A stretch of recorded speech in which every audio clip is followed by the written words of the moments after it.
Nós não construímos uma casa, um edifício, sem primeiro cuidar daquilo que vai ficar como base, como estrutura de suporte e de sustentação. E hoje falarei para você dessas estruturas, princípios espirituais de Deus. Deus, ele tem regras, leis, princípios que ele mesmo cumpre. O que ele mesmo estabeleceu, ele não abre mão de cumprir. E é muito fácil nós entendermos isso quando trazemos para o mundo natural, né? Eu sou juíza e eu aplico leis. E que juíza seria eu se as leis servissem para os outros e não servissem para mim? Se eu fosse transgressora das leis que eu rigidamente quero que as pessoas cumpram, então eu seria corrupta. A palavra seria essa, não é? Então as leis, as regras, os princípios estabelecidos por Deus, eles servem para nós e são respeitados pelo próprio Deus. E é disso que eu quero falar com você nessa manhã. Eu quero trabalhar com 2 princípios. O primeiro princípio, eu diria para você que Deus concorda com Deus. Que Deus trabalha em unanimidade na Trindade, Pai, Filho e Espírito Santo. Ele estabeleceu na terra um princípio de concordância. Se 2 concordarem na terra, há concordância no céu. Se 2 ligarem na terra, liga no céu. A igreja tem autoridade para ligar e desligar. E é por causa disso que quando nós chegamos aqui na IFOL, precisamos abrir aquilo que está obscuro em nós, aquilo que está em secreto em nós, aquilo que está na jurisdição das trevas. Precisamos trazer a luz para poder orar com outra pessoa e desligar do mundo espiritual das trevas. Quando a palavra de Deus diz assim: aquele que encobre as suas transgressões jamais prosperará. O que as confessa e deixa alcança misericórdia. O que encobre jamais prospera. O que encobre jamais prospera. O que encobre jamais prospera. Você acha que Deus está falando dele? Você acha que é possível encobrir alguma coisa de Deus? Você não vê que tudo está patente aos olhos de Deus? Que ele tem conhecimento antes que você conte a história? Davi achava que estava tudo muito secreto, mas Deus e o diabo sabiam. Não que o diabo seja onisciente, nem onipresente, mas há um Orkut no inferno que funciona, Facebook, Twitter e tudo que tem direito, e os demônios passam uns para os outros. Mas Deus sabia. Lembra de Davi orando e dizendo: Senhor, tu me sondas e me conheces, o meu levantar, o meu deitar. Se eu estiver no mais profundo abismo, o Senhor vai estar lá também, porque luz e trevas para Deus é a mesma coisa. Se eu tomar as asas da alvorada, o Senhor vai estar. E ele diz: o Senhor estava tecendo os meus ossos no ventre da minha mãe, já sabia os meus dias. Então Deus, o Senhor sabe tudo. Por isso ele termina dizendo: sonda-me, ó Deus, e vê se há em mim algum caminho mau. Então, por que aquele que encobre jamais prospera? Aquele que confessa e deixa, alcança misericórdia? Confessa para outra pessoa, para alguém que junto com ele vai orar em concordância e desligar do mundo espiritual das trevas. É preciso haver concordância. O princípio da concordância que Deus estabeleceu para os homens, há nele também. O capítulo 2 de Coríntios, versículo 20, diz assim, capítulo 2 de Coríntios, 2 Coríntios, capítulo 1. 2 Coríntios, capítulo 1, versículo 20. Está escrito assim: porque quantas são as promessas de Deus, tantas tem nele o sim, porquanto também por ele é o amém, para a glória de Deus, por nosso intermédio. Tantas quantas são as promessas de Deus, todas elas têm no próprio Deus o sim e o amém, para a glória dele, através de nós. É o que está escrito aqui. tantas quantas são as promessas, ou seja, todas elas, tem no próprio Deus, tem nele o sim e o amém. O que é o sim e o amém? Eu concordo. Amém, igreja? Amém. A igreja significa eu concordo, eu estou de acordo. Todas as promessas de Deus têm a concordância de Deus para que se cumpram. É preciso que ele concorde com a promessa dele para que essas promessas venham e se tornem realidade na nossa vida. Aí, você vai para outro versículo, que está em 1 João, capítulo 5. Primeira epístola de João, capítulo 5, versículos 7 e 8, que diz assim: pois há 3 que dão testemunho no céu: o Pai, a Palavra e o Espírito Santo. E esses 3 são um. Eles são um, mas eles têm personalidades diferentes. Um é Pai, um é Filho e um é Espírito. E eles são um. É uma trindade de um só Deus. Temos aprendido isso desde a mais tenra infância. Deus é triuno, é composto de uma trindade santa, Pai, Filho e Espírito Santo. Essa trindade se manifestou literalmente no Jordão. Jesus estava sendo batizado por João Batista. Era visível, era Emanuel, encarnado, pisando na terra como homem. A voz do Pai foi ouvida como um trovão: esse é o meu Filho amado, em quem me compraz. O Pai no céu, testificando que esse que estava na terra era o Filho. São independentes, são diferentes. Independentes não, são pessoas distintas. E o Espírito de Deus desce em forma corpórea, visível como uma pomba. E ali a trindade é manifesta na terra: Pai, Filho e Espírito Santo. E aqui diz, são 3 pessoas. 3 que dão testemunho no céu: o Pai, a Palavra e o Espírito. A Palavra é o Filho.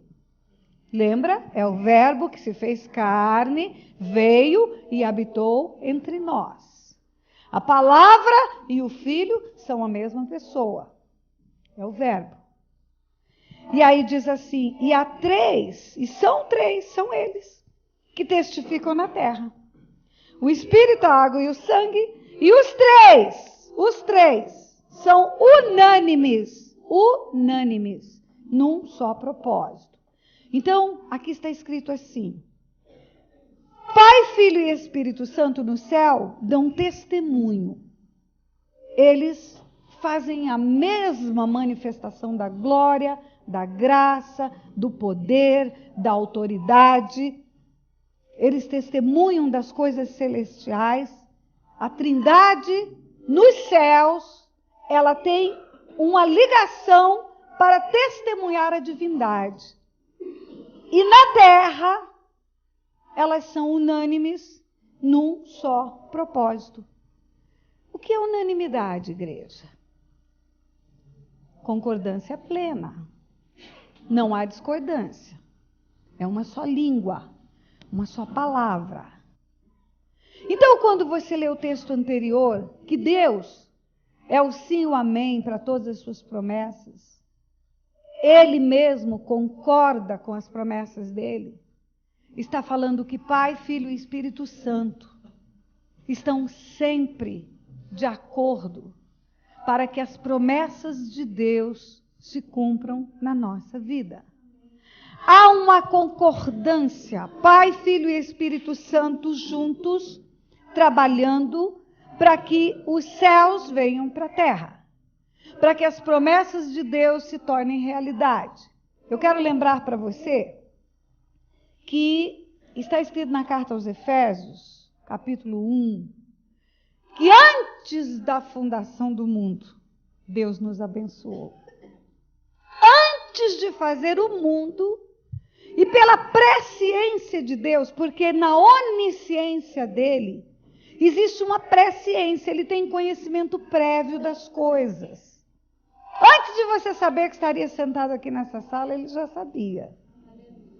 Imagine assim, imagine que isso aqui é uma quadra de uma cidade, 4 ruas de uma cidade.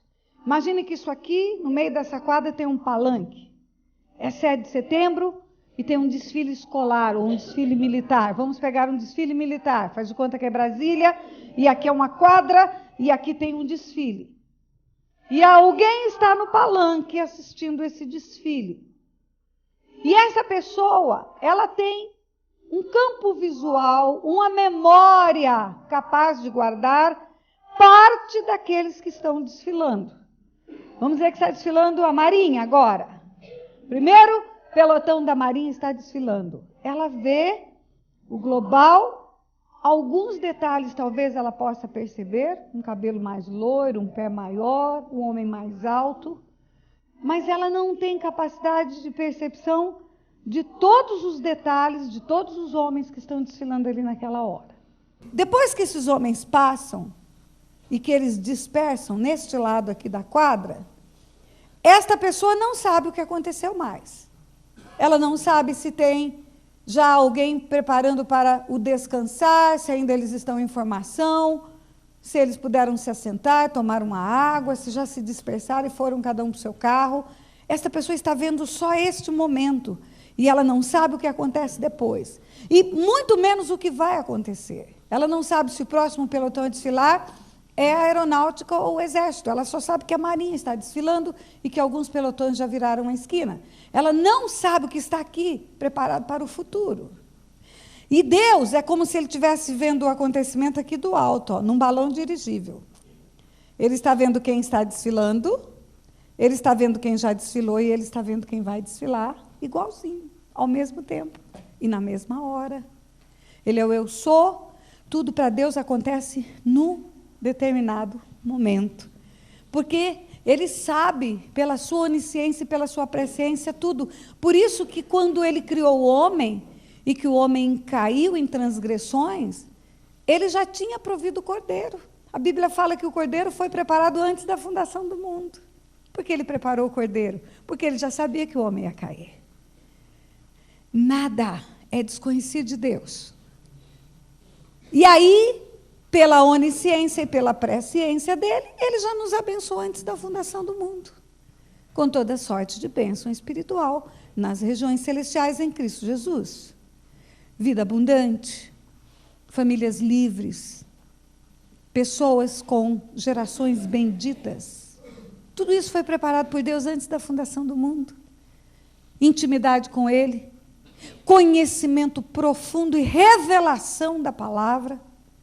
Tudo isso Ele proveu para nós antes da fundação do mundo. Agora, cada bênção desta, para se tornar realidade na terra, para ser concreta na terra, para ser entregue, é preciso haver unanimidade do Pai, do Filho e do Espírito Santo, porque Ele diz sim e as coisas acontecem. Ele diz amém e as coisas acontecem. Então é assim. Vamos imaginar a criação do mundo. A Bíblia diz que pela vontade do Pai, tudo o que foi feito se fez. Pela vontade do Pai, o que não existia foi chamado à existência. Das coisas invisíveis tornaram-se visíveis. Por que Deus quis criar um mundo visível? Por que Deus quis criar um mundo natural? Deus precisava desse mundo natural? Deus é espírito, a Bíblia diz, Ele é espírito, e importa que o adoremos em espírito e em verdade. Deus é espírito, o Filho era espírito, e o Pai, e o Espírito é espírito, e essa Trindade Santa era espiritual. E Ele resolve criar o mundo natural, para ter aqui um filho, uma família na terra. Ele tinha uma família no céu e ele queria ter uma família na terra. Muitas pessoas pensam que Adão foi chamado à existência para ser jardineiro do Éden. Que Deus queria fazer um jardim para si e ter um jardineiro. Mas quando você vai no Evangelho de Lucas, capítulo 3, que fala da genealogia de Jesus, que conta toda essa cadeia geracional, que começa em Lucas 3, 23, dizendo: a senhora tinha Jesus cerca de 30 anos ao começar o seu ministério. Era como se cuidava, filho de José, filho de Eli, Eli filho de Matate, Matate filho de Levi. E vem essa cadeia geracional em sentido contrário, de Jesus para Adão. Chega no versículo 38, está escrito assim: Cainã, filho de Enos, Enos, filho de Sete, este filho de Adão, filho de Deus. Então, o projeto do Senhor para o homem é ter filho, um filho na terra. Adão, filho de Deus. Quando você vai para o último livro da Bíblia, que é Apocalipse, e lá em Apocalipse 21, onde já está tudo feito, tudo pronto, acabou a velha terra, tem nova terra, novo céu, você vai ver escrito assim, versículo 7, o vencedor herdará estas coisas, eu lhe serei Deus e ele me será filho. Filho. O projeto de Deus para o homem é ter filhos na terra. Filhos. Então, quando Deus criou a terra, quando Deus criou o planeta, quando Deus estabeleceu o sistema planetário, o sistema solar, a galáxia, a Via Láctea, um sol aquecendo a terra, o plano de Deus era criar um ninho, um ambiente, um local perfeito para ter uma família na terra, que ao mesmo tempo fosse natural e espiritual. O homem não é um corpo, essa corrupção do corpo é uma casca que veio com o pecado no Éden. O homem é um espírito que tem uma alma e que está empacotado dentro de um corpo e vai descascar. Olha para mim, você me vê assim baixinha, fofinha, cabelo crespo, boca grande. Isso aqui é minha casca. Isso aqui não sou eu, não. Eu sou um espírito que está aqui dentro. Essa casca vai descascar. E a Bíblia diz, o corpo volta para o pó e o espírito volta para Deus que o deu. Quando Deus fala para o profeta Jeremias, antes que eu te formasse, está falando do corpo, e te colocasse no ventre da tua mãe, está falando do corpo. Eu te conheci, está falando do espírito. Teu espírito, Jeremias, estava em mim, e eu te conheci. Então, quando Deus preparou o mundo natural, preparou a terra, foi para criar um ambiente, para colocar ali o seu filho. Imagine a criação, imagine uma cena assim, como um artista que vai entrar num palco para pintar uma tela publicamente. Imagine as luzes todas apagadas, o público todo sentado. Aí vem aquela voz, haja luz! Pá! Os canhões pipocam e acende a luz. Aí ele começa a pintar florestas, mares, flores, pássaros, e fazer todas as coisas que você gosta, que você gosta, que você gosta, que você gosta, que você gosta. Eu não sei do que você gosta, mas eu gosto de melancia, eu gosto de piqui, eu gosto de cupuaçu, eu gosto de mexerica doce, eu gosto de manga. Você acha que Deus fez manga para ele? Você imagina Deus chupando manga? Você imagina Deus comendo piqui? Ele fez para os filhos. Ele fez para os filhos dele. Imagine Deus criando um sistema de aquecimento da Terra perfeito. O planeta Terra tem uma distância do Sol perfeita. Se for mais próximo, todo mundo morre queimado. Se for mais longe, todo mundo morre congelado. Imagine o sistema que Deus usou para fazer o ar atmosférico para o homem respirar. A luz do sol, junto com o verde das plantas, o clorofila ou a clorofila, promove um fenômeno, e neste fenômeno libera o oxigênio e puxa o gás carbônico. E aí o homem tem ar para respirar. Você acha que Deus fez esse sistema para o pulmão dele? Você imagina Deus... Para nós. tudo para nós. Você imagine Deus idealizando as jazidas de petróleo no subsolo. Você acha que Deus precisa encher o tanque do carro dele? Tudo para nós, absolutamente tudo. Tudo que foi criado, tudo, absolutamente tudo, no mundo natural. O coração de Deus sonhou para o homem. O mundo natural feito para o homem. Nós vamos entender isso no segundo princípio. Agora, a vontade do Pai foi criar isto. A vontade de Deus foi chamar à existência essas coisas. A vontade de Deus foi criar o homem, ter um filho na terra. Alguém que fosse espiritual para linkar-se com ele. E fosse natural para pisar na terra. Alguém que, ao mesmo tempo, podia comer a melancia, o piqui, o mamão, o melão, e podia conversar com ele na viração do dia. Alguém que fosse um espírito, que veio dele e que pudesse pisar na terra e usufruir das coisas naturais que ele fez. Agora, como foi que ele fez?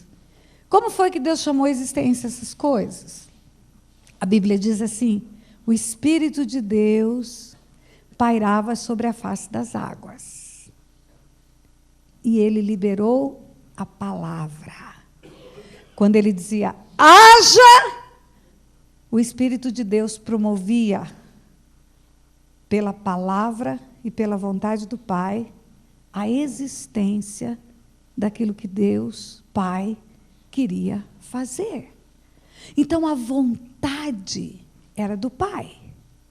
Mas ele não trouxe essa vontade soberana para a terra com uma explosão, bum, e tudo se torna realidade. Ele agiu através do Espírito e da palavra.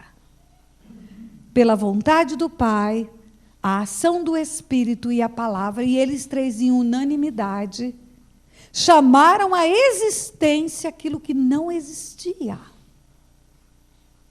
Quando ele fez o homem, o desejo do coração dele era fazer um ser à sua imagem e à sua semelhança. Em Gênesis 1, 26 está escrito assim: façamos o homem à nossa imagem, conforme a nossa semelhança, e tenha ele domínio sobre os peixes do mar, sobre as aves do céu, sobre os répteis que rastejam sobre a terra, sobre toda a terra. Façamos o homem, olha a palavra plural, Pai, Filho e Espírito Santo juntos, fazendo o homem. Não é o Pai sozinho, ele não age sozinho. Quando o Pai, Filho e Espírito Santo juntos se unem, eles fazem o homem, a imagem e semelhança de Deus. Quando você vê a história da Torre de Babel, e o princípio da concordância, escute bem, igreja, serve até para o mal. Se dois concordarem para fazer o mal vem. Se dois concordarem para fazer o bem vem. Deus fala o que na Torre de Babel? Esse povo tem uma só voz, uma só língua, um só propósito, um só projeto. E nós precisamos acabar com esse intento. Desçamos e confundamos a linguagem. Pai, Filho e Espírito Santo juntos descem e confundem as línguas. Pai, Filho e Espírito Santo. Como foi para o Filho vir para a terra? O homem já pecou, já está caído, destituído está da glória de Deus, o salário do pecado é a morte, Deus tem que matar o homem, porque Deus não descumpre leis. Ele diz que o salário do pecado é a morte, agora ele tem que matar o homem. E ele não fez o homem para matar o homem. Ele ama o homem. Ele fez o homem para andar com ele. Como é que ele resolve isso? O filho vai ter que nascer homem. Aí ele mata um homem. E nesse homem ele pune toda a humanidade.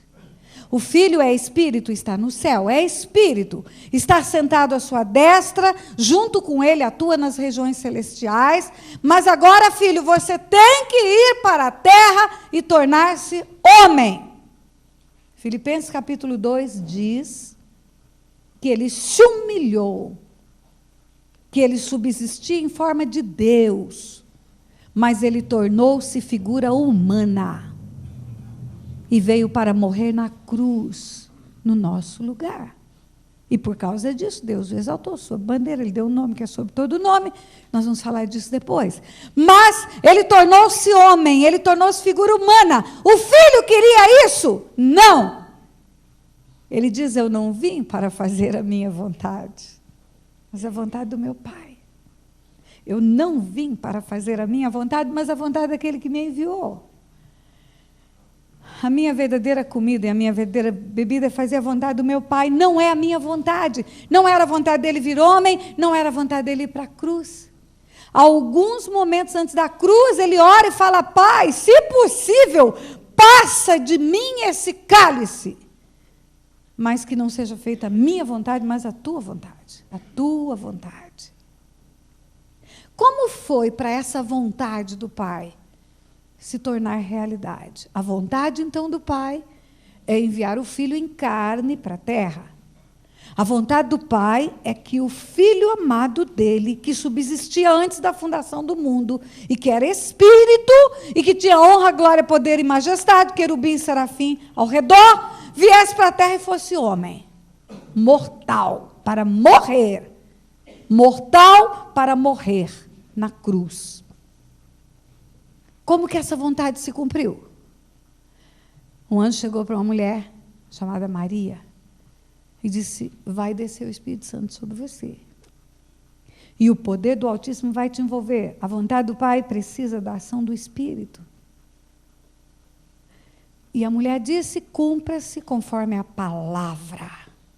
A vontade do Pai, a ação do Espírito e a palavra trazem os céus para a terra. O Filho de Deus vem para o ventre daquela mulher. Deus não opera de outro jeito na terra. A vontade do Pai, a ação do Espírito e a aplicação da palavra juntos representam o sim e o amém para aquilo que Deus quer fazer na terra. Como foi a minha e a sua salvação? A Bíblia diz que a vontade do Pai é que ninguém pereça.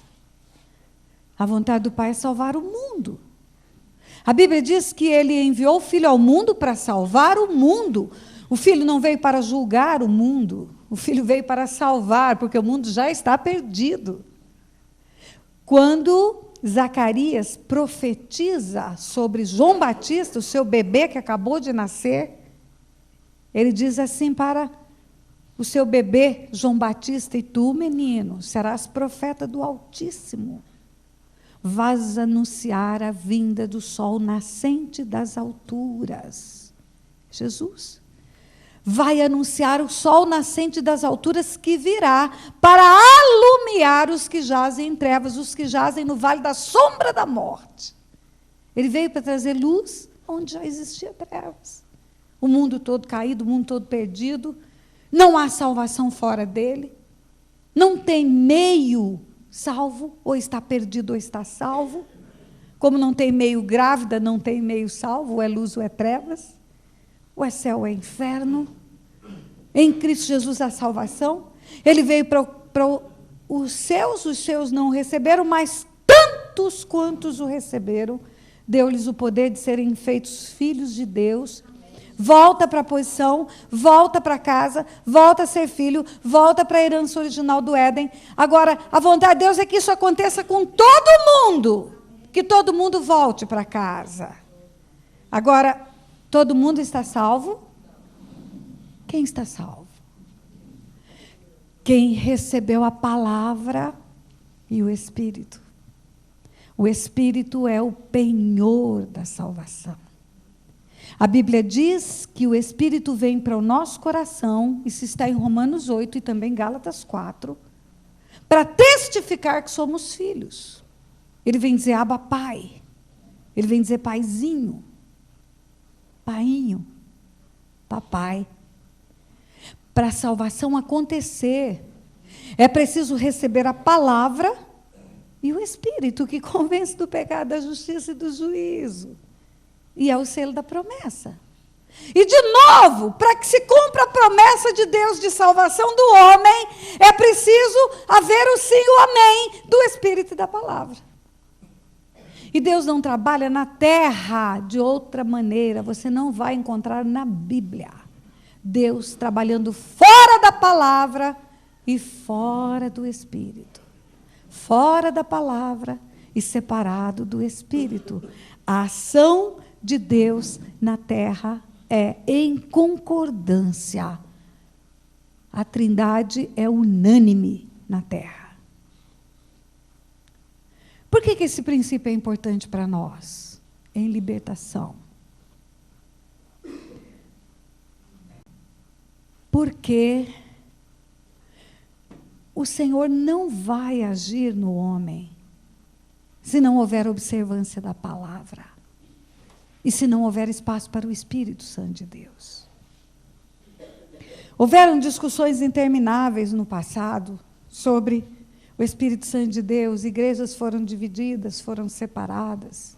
Eu tenho Espírito, eu não tenho Espírito, eu quero Espírito, eu não quero Espírito, não tem que orar em línguas, não orar em línguas. Queridos, quanta criancice da igreja.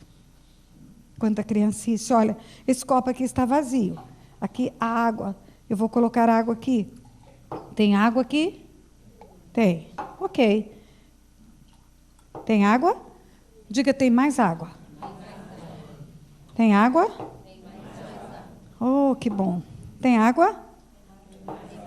Tem mais? Tem água? Diga, está cheio. É isso que Deus diz, enchei-vos do Espírito. Deus não quer dar o Espírito por medida para nós. Quanto mais buscarmos do Espírito Santo de Deus, quanto mais recebemos do Espírito Santo de Deus, quanto mais tivermos necessidade e dependência da ação do Espírito de Deus, mais o Pai vai poder agir na nossa vida. Porque Ele não age independente do Espírito. E a palavra? Se Deus olhar para mim e encontrar em mim o cumprimento de 15% da palavra dEle, Ele só pode realizar 15% das promessas dEle na minha vida. Porque Ele não trabalha fora da palavra. Se Deus olhar para mim e encontrar 40% de obediência à palavra, Ele vai realizar 40% do cumprimento da vontade dEle. Queridos, não adianta jejum, oração, joelho crequento, sem obediência à palavra. A Bíblia fala na carta aos Hebreus o seguinte, olha. Eu disse a você que o Filho não quis vir para o mundo, e não quis ir para a cruz, e não quis mesmo. A gente vê aquela oração de lágrimas do Getsêmani, Pai, se possível passa de mim esse cálice. Aquela oração é pouca, porque nem tudo que aconteceu foi escrito. Quando lemos a carta aos Hebreus, nós entendemos que a súplica e o choro dele foi muito maior do que aquele choro que está narrado ali no Evangelho. Está escrito assim em Hebreus 5. Eu creio que a carta dos Hebreus é do apóstolo Paulo, como milhares de pessoas creem, e eu creio que ele escreveu sem assinar, porque o profeta não tem honra na sua casa, e os hebreus não iam dar valor para Paulo, ele preferiu escrever uma carta anônima. Eu creio nisso. Está escrito assim, Hebreus 5, versículo 7. Ele, Jesus, nos dias da sua carne, tendo oferecido com forte clamor e lágrimas, orações e súplicas, a quem o podia livrar da morte, e tendo sido ouvido por causa da sua piedade. Vamos entender isto aqui. Jesus, nos dias da carne, como homem, andando na terra, Ele orou com forte clamor, forte clamor. A Bíblia não tem letra inútil, palavra inútil. Deus não escreve como o homem escreve. A gente, quando vai escrever um livro, a gente enfatiza palavras para chamar a atenção das pessoas. Quando Deus escreve forte clamor, é porque foi forte clamor mesmo. Foi tremendo clamor. Com forte clamor e lágrimas, em choro, em choro. Orações e súplicas, não é uma oração, não foi aquela oração, Pai, se possível, passa de mim esse cálice. Orações e súplicas, Jesus orou intensamente, pedindo para não ir para a cruz. Ele chorou, ele gritou, ele gemeu intensamente para não ir para a cruz. E ele foi ouvido, a Bíblia diz que ele foi ouvido. Claro que o Pai ouviu, mas a resposta foi não, você vai para a cruz. É claro que Deus ouviu essa oração, essa súplica, esse clamor. Com forte clamor e lágrimas, orações e súplicas a quem eu podia livrar da morte, e tendo sido ouvido por causa da sua piedade. Foi ouvido nas suas orações, foi ouvido na sua súplica, no seu desespero. O Pai ouviu o Filho e disse, não, você vai morrer na cruz no lugar do homem, porque eu quero salvar o homem. E embora sendo filho, aprendeu a obediência, diga obediência, pelas coisas que sofreu, e tendo sido aperfeiçoado, quer dizer, ele tornou-se melhor. Quando ele ressuscita dentre os mortos, ele fala, todo poder me foi dado nos céus e na terra. Ele tornou-se Senhor dos senhores, Rei dos reis. Diante dele hoje todo joelho se dobra, toda língua confessa que ele é o Senhor. Ele tornou-se o autor da salvação eterna para todos os que lhe obedecem, está escrito aqui. Presta atenção, igreja. Ele não queria morrer no seu lugar e no meu lugar. E ele obedeceu o Pai. E porque ele obedeceu o Pai, ele tornou-se o autor da salvação eterna para todos os que lhe obedecem. A obediência é que leva o homem de volta para Deus. A desobediência tirou o homem do Éden. Éden significa presença de Deus. E a obediência traz o homem de volta para a presença de Deus em Cristo Jesus. Ele não tornou-se o autor da salvação eterna para todo mundo que levanta a mão, não é isso que está escrito. Ele não tornou-se o autor da salvação eterna para todos os que têm o nome escrito no rol de membros da igreja. Ele não tornou-se o autor da salvação eterna para todos aqueles que se batizam, que dão o dízimo, que pregam a palavra, que são levitas, que trabalham no reino. Muitos que trabalham no reino vão ouvir, aparta-te de mim, vós que praticais a iniquidade, vocês não me obedecem. Vocês não fazem o que eu mando. Vocês me chamam de Senhor, Senhor, Senhor, mas vocês fazem o que vocês querem.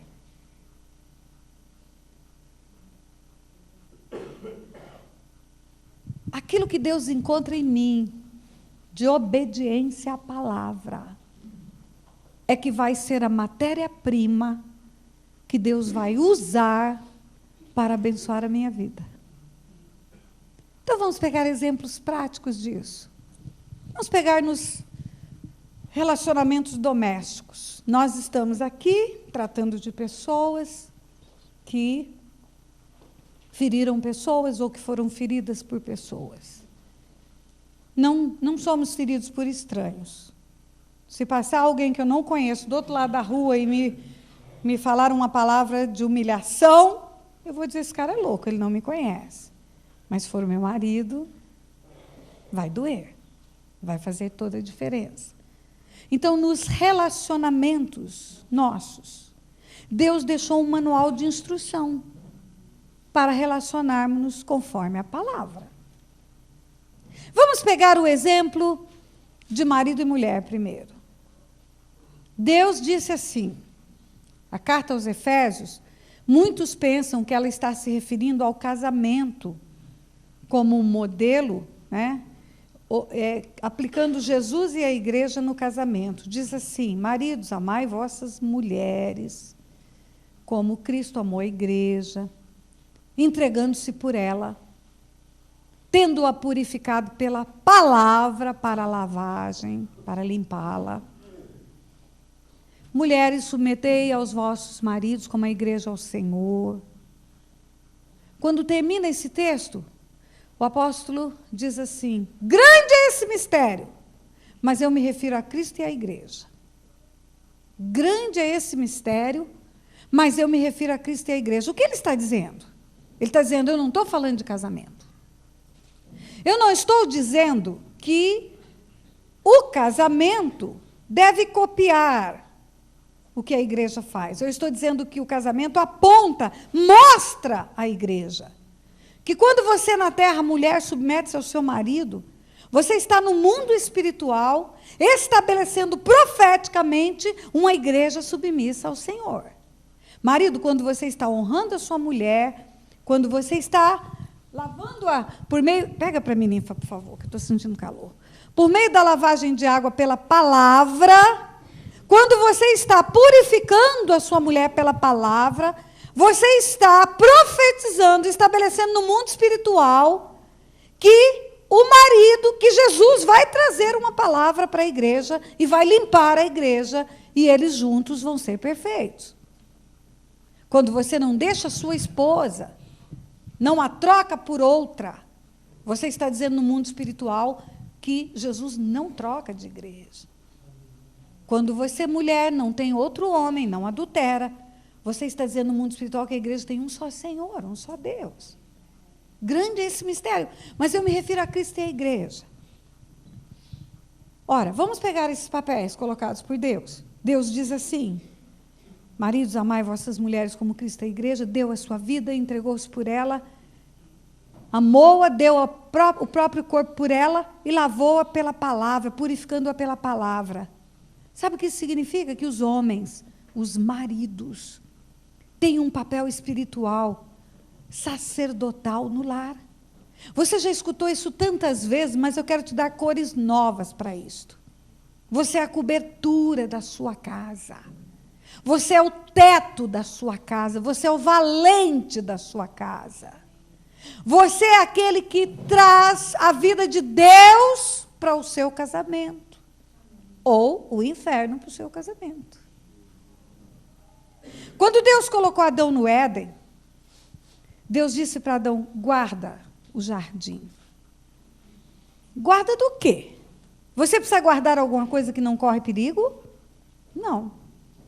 Guarda, porque o inimigo está na terra, ele já foi expulso do céu. Ele está ao derredor, rugindo como um leão, buscando a quem possa tragar.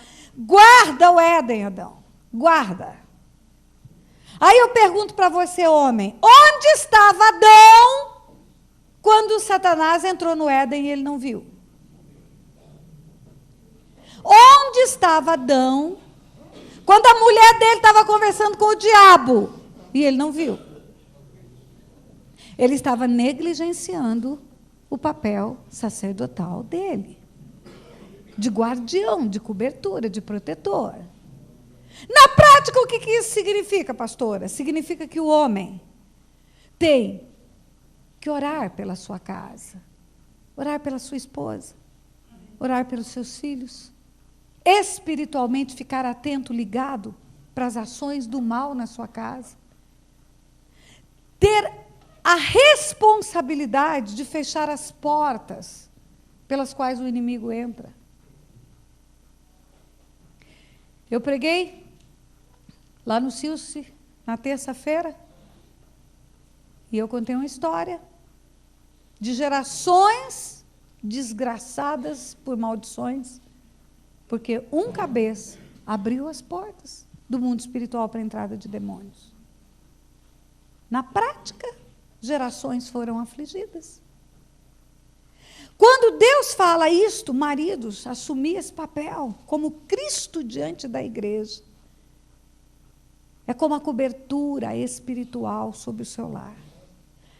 Marido que fala para a mulher assim, vai para a reunião de oração, querida. E ele nunca vai. Ou ele nunca ora. Ele não precisa ir para a reunião de oração se ele orar em casa.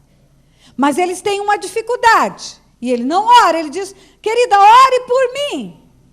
Ele está transferindo esse papel sacerdotal para a esposa dele. Ela sabe a Bíblia, ela vai nos cursos, ela vai nos eventos. Esta IFOL é a primeira IFOL que tem mais homem do que mulheres. É a primeira.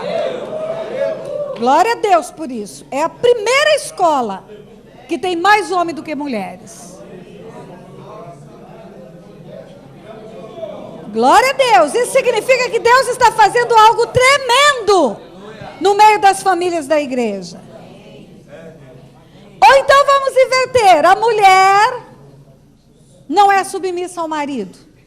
A mulher não se rende à palavra de Deus. Ah, porque eu estudei, porque eu sou isso, porque eu sou aquilo. Gente, eu sou juíza. Eu sou autoridade. Eu já estive dentro da casa do Walter, ele é testemunha. Eu já estive dentro da casa da pastora lá em Recife, onde essa moça estava hospedada. A minha submissão ao meu marido é total. Eu não saio de casa sem a bênção dele. Se ele não orar e me abençoar para fazer alguma coisa, eu não faço. Não saio. Eu tenho convicção de que isto é necessário para que as promessas de Deus se cumpram na minha vida. Ah, mas o meu marido não viu, não enxergou, e eu preciso fazer por ele. Você vai entender quando eu falar sobre coração enganoso aqui, que o homem não vê como a mulher vê, que Deus fez a mulher diferente do homem, mas mesmo assim, Ele colocou essa mulher para ser ajudadora idônea desse homem. E ajudá-lo naquilo que ele não vê, que ele não enxerga, que ele não percebe. E que ele não pode fazer. E quando a mulher não compreende isso, e ela ultrapassa os limites de autoridade, sabe o que acontece? Ela não respeita o marido, e ela leva os filhos a não respeitarem o marido. E os filhos a desrespeitá-la também. Uma cadeia de autoridade é quebrada, e o marido é o cabeça, porque a Bíblia diz que Jesus é o cabeça da igreja, o marido é o cabeça da família, é o cabeça da esposa. Ela quebra essa cadeia de autoridade, sabe o que acontece? Arrebenta daí para baixo, ninguém respeita ninguém nessa casa. Aí sabe o que acontece, queridos? Pode ir para a reunião de oração, pode dobrar o joelho, pode ficar crequenta, pode orar em línguas, pode sapatear, pode quicar, pode fazer tudo. Não tem resposta das promessas de Deus. Porque Deus só diz sim, amém, para as suas promessas quando a palavra e o Espírito estão em unanimidade com Ele. Entende o que eu quero dizer para você? Vamos pegar os filhos. Você vai ministrar uma pessoa e há uma rebelião. Você vai ministrar uma pessoa rebelde. Meu pai me bateu, meu pai me espancou, meu pai me estuprou, meu pai me maltratou. A palavra de Deus diz o quê? Perdoa. Não tem alternativa. Jesus estava na cruz, sendo arrebentado, e a palavra dele foi, Pai, perdoa porque eles não sabem o que fazem. Para o crente só tem duas alternativas, perdoar e interceder. Perdoa, Pai, porque ele não sabe o que faz. Perdoa porque meu pai é um endemoniado, precisa de libertação. Perdoa porque a minha mãe também precisa de libertação. Perdoa porque não sabe o que faz. E aí você vai falar com a pessoa, vai ministrar esse perdão, e demora para a pessoa se convencer que ela tem que perdoar. Meu Deus, você vai falar a parábola do credor incompassivo. Olha, você tinha uma grande dívida, Deus te perdoou. Agora você tem que perdoar alguém que tem uma pequena dívida. Perdoa, perdoa, perdoa, porque senão você vai ser entregue para os verdugos, para os demônios. Os verdugos são os demônios, além das aflições da alma. Perdoa, perdoa, perdoa. Aí lá pelas tantas a pessoa diz, ok, eu perdoo. Então agora pega o telefone e liga, reconcilia. Reconcilia. Eu escutei 2 As aí, 3 ou 4. E é outra história. É verdade, é outra história. Imagine Deus falar para você, rapaz, eu te perdoo, mas é você lá e eu cá. Não tem conversa de nós dois. Isso não é perdão, isso é farsa de crente. Isso é brincadeira. Mas como eu vou me reconciliar? Como eu vou me reconciliar se a pessoa não quer, não estende a mão? Olha, tem 2 jeitos de você fazer uma ponte. Eu faço um pedaço, ele faz um pedaço, eu faço um pedaço, ele faz um pedaço e a gente se encontra no meio. Ok, maravilhoso, trabalha-se menos. Mas eu posso fazer uma ponte sozinha, entende? Eu posso ir, chegar lá e quebrar as resistências. Eu quero um teatro, eu vou fazer um teatro. Vem cá, meu irmão, dá os seus negócios aí. Quando eu fui me reconciliar com meu pai, fica duro assim, igual uma estátua, virado para mim. Assim. Quando eu fui reconciliar com meu pai, que eu entendi todo o mundo espiritual, entendi tudo que Deus tinha para a minha vida, liberei o perdão. Eu não tinha nenhum relacionamento com ele. Fazia mais de 12 anos que a gente não se falava. Um dia minha filha perguntou quem que é seu pai, ela não sabia quem era meu pai, para você ter noção. Mãe, quem que é meu avô? Quem que é seu pai? E quando eu entendi que eu é que tinha a luz, não era ele, era eu que tinha a luz. Eu tinha que construir essa ponte. E eu fui até ele. E eu conversei com ele. Falei que eu perdoava, pedi perdão também. E aí eu falei, pai, eu quero te dar um abraço. Fica duro aí. Aí falei, pai, eu quero te dar um abraço. Aí abracei. Ele não mexeu. Ficou com a mão para baixo, assim. Tremia, mas o coração disparado, mas não conseguia abraçar. Aí eu abracei ele de novo, esperei outro abraço, ele não deu, aí eu peguei a mão dele e fiz assim, ó. Aí fiz assim, ó. Eu disse, é assim que eu quero, pai. E ali começou um relacionamento de manifestação de afeto, de toque. Eu beijei o pescoço dele, beijei o rosto dele, ele não tinha nenhuma reação. Mas foi quebrando aquela barreira, e quando meu pai morreu, ele morreu convertido, porque aquele ato meu, estabeleceu a ponte do encontro, entende? Então não adianta, se você quer realmente passar por uma libertação, experimentar a graça de Deus na sua vida, experimentar o cumprimento das promessas, meu Deus, você precisa perdoar as pessoas, você precisa obedecer a palavra. Perdoa porque não sabem o que fazem.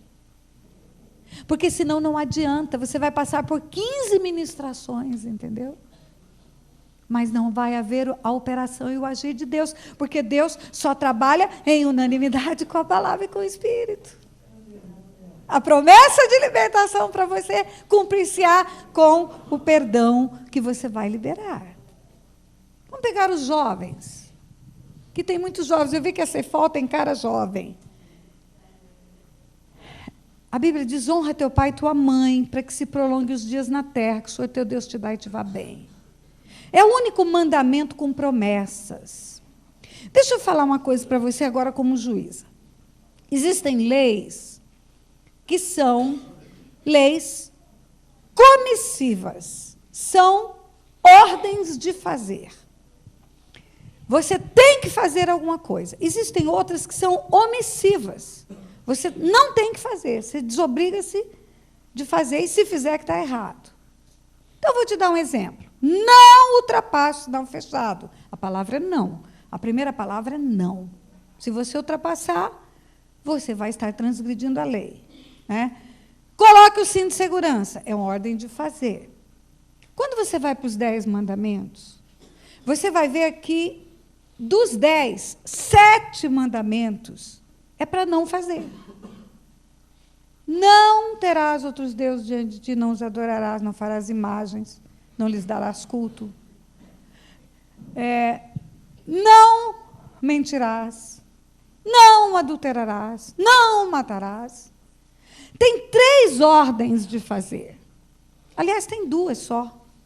Na verdade, tem 2. Santificarás o dia do Senhor e honrará o teu pai e tua mãe, para que se prolongue os dias na terra que o Senhor teu Deus te dá.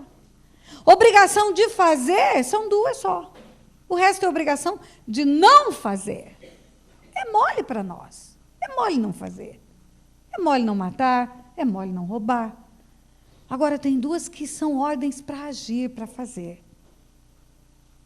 E uma delas é honre teu pai e tua mãe, para que se prolongue os dias na terra que o Senhor teu Deus te dá e te vá bem. Honre, honre, honre, honre, honre. Honra é mais do que obediência. Honra é dar valor, é dar referências boas, é dar primazia. E você vê uma geração de jovens rebeldes. Nós temos culpa disso, queridos. Nós plantamos essa semente. A minha geração, nos idos de 60, cantou assim: eu não confio em ninguém com mais de 30 anos. Sabe quem tinha 30 anos? Os pais. A minha geração cantou: é proibido proibir. Sexo, droga, rock and roll, rebelião. E plantou uma semente de rebelião. E os jovens têm feito essa semente prosperar. Você vai ver o que a Bíblia diz: deixará o homem seu pai e sua mãe, unir-se à sua mulher e serão os dois uma só carne. No casamento, você sai da sua casa, sai com a bênção dos seus pais. O filho arruma o primeiro emprego, torce o nariz e fala: adeus, meu pai e minha mãe não mandam mais em mim. Não ouve conselhos. Não pede conselhos dos pais. Desrespeita. Está aí uma mídia inteira, qualquer programa de televisão que você liga, você vai ver filmes, desenhos, novelas, Big Brothers, que mostra a rebelião como algo natural. O pai, na maioria das novelas, representa um banana. A mãe, um zero à esquerda, às vezes até ajudando a filha a fazer o que é errado e cometendo adultério contra o marido. Aí essa geração não entende porque não consegue passar nos melhores vestibulares. Não entende porque os casamentos vão por água abaixo. Não entende porque os negócios dão errado. Sabe por quê? Porque honra teu pai e tua mãe para que se prolongue os dias na terra que o Senhor teu Deus dá e te vá bem. E desonra seu pai e sua mãe que você vai viver mal e vai morrer cedo. E nunca vi tantos pais pegarem na alça dos caixões dos filhos como nesta geração. Nunca vi. Pela rebelião, pela rebeldia, pela desonra. Você pode chegar diante de Deus, fazer TED, fazer jocum, fazer envio, fazer o que você quiser. Se você desonrar seu pai e sua mãe, não vai prosperar na vida, porque Deus disse isso. Deus disse isso. Não tem libertação, entende? Não tem libertação, porque Deus não trabalha fora da palavra. Deus não trabalha. Você se lembra de uma geração que falava: bença pai, bença mãe. Meninos, meninas, vocês prescindem dessa bênção. Vocês têm necessidade dela. Isso não é coisa de gente antiga, não. Isso é coisa da palavra de Deus. Vocês precisam dessa bênção. Para que as coisas comecem a caminhar na terra. Pastora, mas o meu pai é uma pessoa que não tem luz, ou já morreu, não sei quem é meu pai, ele já se foi. Mas não desonre ele com palavras, não desonre a memória dele. Não desonre ele falando aquilo que não é certo. Na hora da sua libertação, você vai precisar contar a violência, a agressão, tudo, mas você vai liberar a vida dele. E vai agradecer a Deus que te fez, porque você foi gerado no coração de Deus. E vai pedir que nada disso venha sobre a sua vida, com sequelas espirituais, mas não passe a vida desonrando seus pais. Você se lembra do Cote dizendo nos primeiros dias de aula que antes que venha um avivamento é preciso vir um reabibliamento. Reabibliamento é voltar para a palavra. É voltar para a palavra. Não há libertação fora da palavra de Deus, entende? Não há oração forte, há posicionamento. Não há oração forte. Você vai andar de aldeia em aldeia, de cidade em cidade, pedindo para o povo botar a mão na sua cabeça e a vida vai ficar igual. Porque você precisa entrar no prumo da palavra de Deus. Porque Deus só trabalha em concordância com a palavra e com o Espírito. Se eu tiver que tomar uma decisão na vida, vamos supor no casamento, um exemplo que eu vou te dar. Está tudo muito ruim, as coisas não estão bem, vamos fazer uma ficção, o meu marido me desonra, o meu marido me afronta, eu vou desistir do meu marido. Isso é bíblico? Não é? A igreja pode desistir do Senhor? Não. Eu vou interceder por ele, eu vou lutar por ele. E eu vou exercer o amor bíblico. O amor bíblico tudo suporta, tudo sofre, não desiste. E se o homem comum tem 10 mandamentos, O homem de Deus tem 11. Um novo mandamento vos dou, que vos ameis uns aos outros como eu vos amei. E nisto conhecerão que sois meus discípulos. E um novo mandamento vos dou, um novo, que vos ameis uns aos outros como eu vos amei.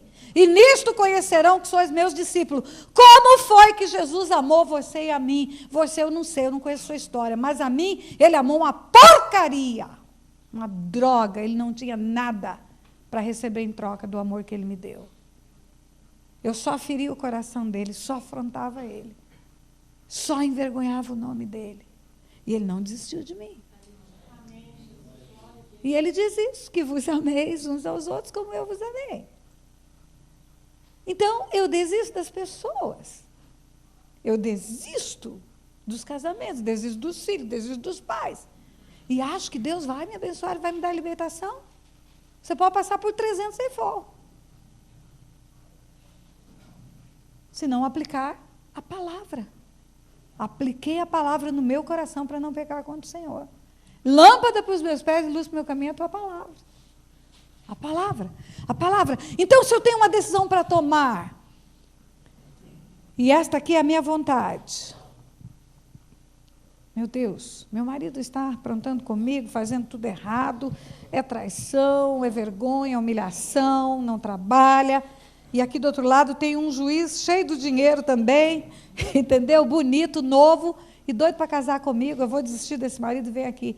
Se a minha vontade prevalecer ao invés da vontade de Deus, todas as bênçãos da minha vida vão desaparecer. Todas. Porque a bênção de Deus, que já está preparada antes da fundação do mundo, para a minha vida, ela se torna realidade quando Deus diz sim, amém, para essa bênção. E sabe quando Deus diz sim, amém? Quando eu digo, Senhor, não a minha vontade, mas a tua vontade. Amém. A Bíblia diz que porque Jesus se humilhou, ele subsistiu em forma de Deus e ele obedeceu ao Pai e veio como homem.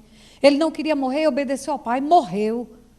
Por causa disso, Deus o exaltou sobremaneira e lhe deu um nome que é sobre todo nome, diante do qual todo joelho se dobrará e toda língua confessará que Jesus Cristo é o Senhor, para a glória de Deus Pai. Sabe o que isso significa? Que na obediência o resultado é infinitamente menor do que qualquer um pensa. Deus vai dar mais do que qualquer pessoa está buscando quando ela entra na zona da obediência.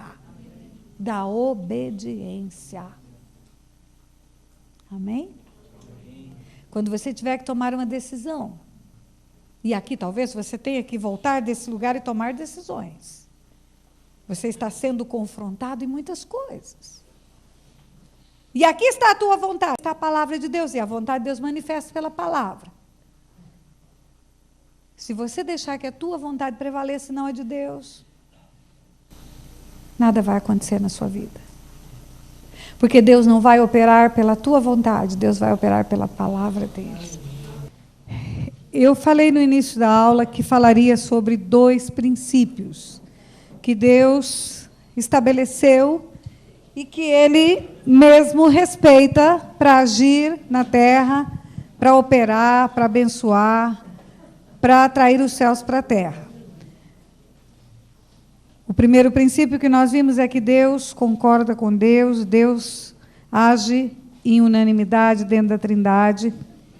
E o segundo princípio é que Deus opera através dos homens. Este é o segundo princípio. Deus na terra opera através dos homens. O Salmo 115, versículo 16, diz assim: os céus são os céus do Senhor, mas a terra deu a ele aos filhos dos homens. E quando você vê a gênese da criação do homem, a criação do homem, você vai ver literalmente aquele texto que eu falei, Gênesis 1, 29, 26. Também disse Deus: façamos o homem à nossa imagem, conforme a nossa semelhança, E tenha ele domínio sobre os peixes do mar, sobre as aves do céu, sobre os animais domésticos, sobre toda a terra, sobre todos os répteis que rastejam pela terra. Criou Deus, pois, o homem à sua imagem, a imagem de Deus o criou, homem e mulher os criou. Também disse Deus, façamos o homem à nossa imagem, conforme a nossa semelhança, e tenha ele, o homem, domínio. Nós vamos fazer, e ele vai dominar. Façamos o homem, nós, a Trindade, Pai, Filho e Espírito Santo juntos. Façamos o homem à nossa imagem e conforme a nossa semelhança. E ele, feito a nossa imagem conforme a nossa semelhança, terá domínio sobre toda a terra. Sobre os animais que rastejam, que voam, que estão debaixo da água, sobre tudo que foi criado, tenha ele domínio. Juntos os dois versículos, o primeiro diz, os céus são os céus do Senhor, mas a terra deu-a ele aos filhos dos homens. Os céus são os céus do Senhor, mas a terra deu aos filhos dos homens e disse, façamos o homem a nossa imagem e semelhança e tenha ele domínio sobre a terra. Queridos, escute bem a terminologia. Propriedade é diferente de domínio. A propriedade é do Senhor. A Bíblia diz, a terra, sua plenitude, todos os que nela habitam são do Senhor. A propriedade. O título de propriedade, o direito de propriedade é do Senhor, tanto que ele vai desmanchar, vai fazer novo céu e nova terra. Domínio é diferente de propriedade. Domínio é uma posse autorizada, no caso do homem, de gerir, administrar, fazer acontecer. Quando você tem um imóvel, você é o proprietário. O registro no cartório está em seu nome. Mas você pode dar o domínio dessa casa para um filho morar. Eu tenho 2 imóveis que estão no domínio de filhos. Eles moram lá. E o título de propriedade é meu. O IPTU sai no meu nome. A casa é minha, o registro de imóvel é meu. Não vou dar a posse antecipada de herança para eles. Mas eles podem morar agora. Eu deixo que eles morem. Domínio. O domínio é deles. Eles administram. Eles estabelecem onde os móveis ficam. Eles recebem quem eles querem. Eles pintam as paredes das cores que eles querem. Eles mudam a decoração como eles querem. É o domínio deles. A propriedade é minha, o domínio é deles. E Deus entregou o domínio da terra para os homens.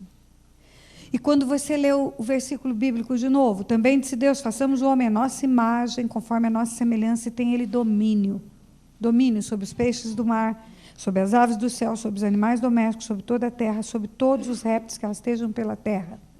Tem ele domínio sobre a terra e sobre os seres que foram criados antes dele. Aí eu quero dizer uma coisa para você. Presta atenção. Há algum tempo atrás, no Brasil, uma moça sofreu de uma doença chamada anorexia. Ela olhava no espelho, o nome dela eu acho que era Caroline, uma modelo, ou Jaqueline, alguma coisa assim. Ela olhava no espelho e ela se via gorda, e ela era magra. E ela reduziu a alimentação e foi ficando doente. E ela olhava no espelho e se via gorda, mais gorda, e ela estava mais magra. E ela reduziu a ponto de ficar com uma alface, um tomate e um creme cracker. E foi ficando enferma, faltando nutrientes. E ela olhava no espelho e se via gorda e foi tirando a alface. Daqui a pouco ela tira o tomate, ela tira o creme cracker. E continua se vendo gorda quando ela já está esquelética. E ela morre. O espelho mandou para ela uma imagem mentirosa de quem ela era. E ela acreditou naquele espelho. A imagem real dela era outra. A identidade nossa, muitas vezes, é trazida à nossa memória, ao nosso coração, ao nosso espírito, de uma forma desvirtuada pelo diabo. E nós acreditamos que somos aquilo que o diabo diz que nós somos, e não aquilo que verdadeiramente somos, que Deus diz que somos. Então eu quero desmanchar agora uma mentira do diabo que vem por séculos estabelecendo na humanidade um padrão mentiroso diferente do padrão de Deus. Nós aprendemos na escola, nossos pais aprenderam, nossos avós, nossos filhos estão aprendendo, e os meus netos também, que o homem é um animal racional porque pensa. O homem é um animal racional porque pensa. O homem é um animal, então. Ah, então pronto. Se o homem é um animal, não fica difícil vir um homem chamado Darwin e estabelecer a teoria da evolução. O homem é um animal, a ameba é um animal. O homem é um animal, o macaco é um animal. Ele evolui de ameba, chega até macaco, e depois se transforma no Homo erectus e vira homem. E tudo é animal em diferentes estágios da vida animal. Também não fica difícil o homem ter doenças de animais. Gripe suína, peste bubônica, gripe do frango, doença da vaca louca, tudo é doença de animal, o homem é um animal. Então, ele pode ter doenças de animais. O que a Bíblia diz? A Bíblia diz: o homem foi criado por Deus, é a imagem e semelhança de Deus, para dominar sobre todos os animais que já estavam criados quando Deus fez o homem. Deus já tinha criado todos os animais na face da terra. E Ele cria um ser especial, a imagem e semelhança dEle. É um espírito que tem uma alma, o espírito para relacionar-se com o mundo espiritual. O homem é um espírito e ele linka-se com o mundo espiritual por causa disso, ou com o céu ou com o inferno, ou com anjos ou com demônios. O homem é espiritual, tudo que ele faz é espiritual. A palavra dele é espiritual. Os movimentos dele é um espírito se movimentando na terra. Tudo que o homem faz é espiritual. Um dia Deus falou assim: não é bom que ele esteja só. Falei a uma ajudadora que ele seja idônea. Quando Deus fala só, não era o espírito, era a alma. O espírito linkava-se com Deus e conversava com Deus na viração do dia. Mas a alma do homem estava só, porque a alma foi criada por Deus para relacionar-se com outros homens. Com a sua esposa, com os seus filhos, com os seus amigos, com as outras pessoas semelhantes a ele. E quando Deus fez o homem, o fez para ser na terra um cooperador dele. Através desse homem, ele agir na terra. O Espírito Santo de Deus, uma das pessoas da Trindade, não age na terra sem um corpo. Deus não age na terra como um fantasma. O Filho, para pisar na terra, precisou ganhar um corpo. Ele não queria. Deus não opera no mundo natural, naquilo que foi criado, visível, chamado a existência do invisível, sem o homem. Deus não opera na terra sem este filho que ele estabeleceu na terra. E esse filho que ele estabeleceu na terra é um quarto reino. A humanidade criada por Deus na terra, que se linka com o céu. O projeto original de Deus: façamos o homem à nossa imagem, conforme a nossa semelhança. E tenha ele domínio e governe em parceria conosco aqui no céu. Era um quarto reino. Não tem só 3 reinos na terra: animal, vegetal e mineral, como estudamos. Tem um reino sacerdotal. Tem um quarto reino. Aí você vai entender que quando o filho vai para a cruz e morre e derrama o sangue, restaura esse projeto original de Deus.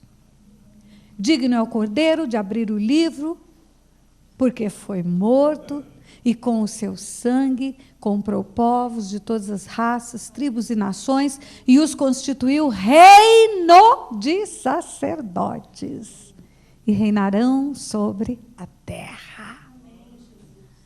Você vai ver o apóstolo Pedro dizendo: vós sois raça eleita, nação santa, sacerdócio real, povo escolhido para proclamar as virtudes daquele que vos chamou das trevas para a luz. Vós sois um reino especial. Vós não sois do reino animal. Vós sois um reino especial criado por Deus para linkar-se com o céu e através de vós Deus operar sobre a face da terra. Os céus são os céus do Senhor, mas a terra deu a ele aos filhos dos homens. Ele disse: vós que sois maus, sabeis dar boas dádivas aos vossos filhos, quanto mais o vosso Pai que está no céu. Imagine, eu dou a casa para o meu filho morar. Meu filho Leonardo tem uma casa do mesmo condomínio que eu moro, uma casa que eu morei antigamente, agora eu estou numa nova, e eu entreguei aquela casa para ele ter o domínio. O título é meu, a propriedade é minha, porque tem uma herança, são 2 filhos, vai ter que dividir essa herança um dia. Imagine se eu dou essa casa para meu filho morar, e eu entro nessa casa e digo: muda tudo, não gosto do jeito que está. Ou então eu chego e digo: eu vou receber os meus convidados na tua casa. Ele não quer, aquele dia ele quer ficar deitado na sala, vendo jogo de futebol. E eu vou chegar com visita na casa. Ou então eu imponho naquela casa as cores que eu gosto. Eu gosto de muita coisa enfeitada, muito vaso, muita flor. Minha nora não gosta, mas vai ser do jeito que eu gosto. Você acha que isso seria certo? Não. Isso seria desrespeito, seria afronta. Ele não interfere. Ele deixa o homem governar do jeito que quer e como quer. Ele dá as regras, ele dá as leis. Quando ele foi dar as leis, antes de chegar no Monte Sinai, ele diz assim, versículo 5 de Êxodo 19: agora, pois, se diligentemente ouvides a minha voz, guardardes a minha aliança, então sereis minha propriedade peculiar entre todos os povos, porque toda a terra é minha, mas vós me sereis reino de sacerdotes, nação santa. Reino de sacerdotes, nação santa. Êxodo 19, 5 e 6. Vós me sereis reino de sacerdotes, nação santa. O papel nosso na terra é sacerdotal. E qual é o papel do sacerdote? Atrair a glória de Deus para a terra, o agir de Deus na terra, a manifestação de Deus na terra, ser instrumento de Deus para a manifestação do poder de Deus na terra. Esse é o papel do reino de sacerdotes. E quando você olha para a Bíblia, do Gênesis ao Apocalipse, você não vai ver Deus operar na terra como um fantasma nunca. E lembra que eu disse, as regras que valem para o mundo espiritual da luz também são regras aplicáveis para o mundo espiritual das trevas. Um espírito precisa de um corpo para agir na terra. Satanás e seus demônios precisam incorporar para agir na terra. Ou incorporam homens, ou incorporam animais, como os porcos na história do endemoniado de Gadareno, ou a serpente, que é a primeira incorporação espírita do planeta. Mas ele não age como fantasma.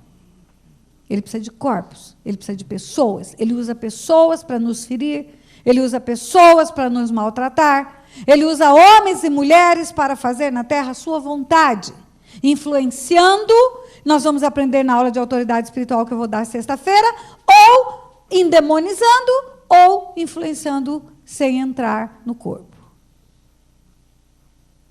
E Deus também estabelece para si essa regra. Ele age na terra através dos homens, do reino sacerdotal que ele tem. Existe um grupo de homens que são instrumentos do diabo na terra, e existe um grupo de homens que eu falo humanidade, que são instrumentos de Deus na terra, os sacerdotes. E não estou falando de pastor, eu não estou falando de liderança de igreja, eu estou falando homem e mulher salvos, lavados e remidos pelo sangue de Jesus, que se deixam ser usados por Deus na terra, para que a vontade de Deus, a manifestação de Deus aconteça na terra. E você não vai ver, querido, do meu coração, nenhum agir de Deus na terra como um fantasma. Você vai ver que Deus, para começar uma nação, chama Abraão, fala, sai de Ur dos Caldeus, sai da tua terra, da tua parentela.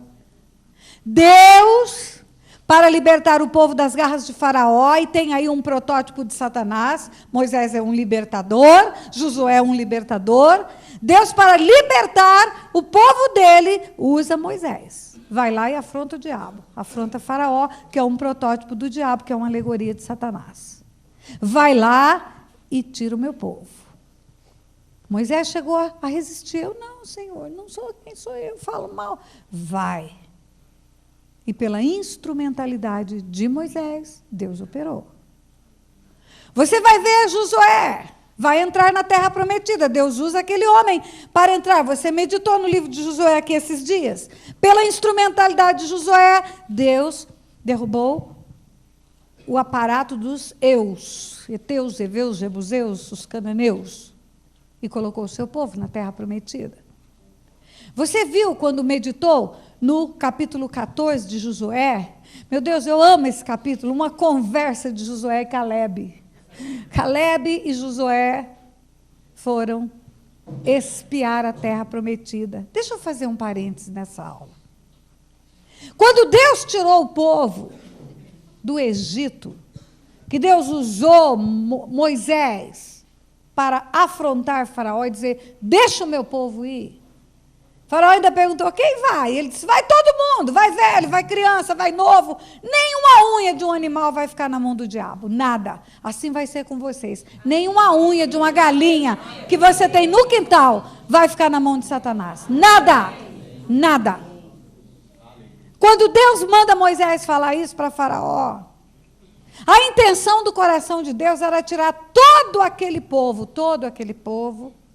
e colocar na terra prometida, com cidades grandes e fortificadas que eles não edificaram, com casas cheias de tudo de bom que eles não construíram, com poços que eles não abriram, vinhas e olivais que eles não plantaram. Essa era a intenção do coração de Deus. O desejo de Deus, ao tirá-los da escravidão, era colocá-los num lugar de vida abundante, sobrenaturalmente espetacular.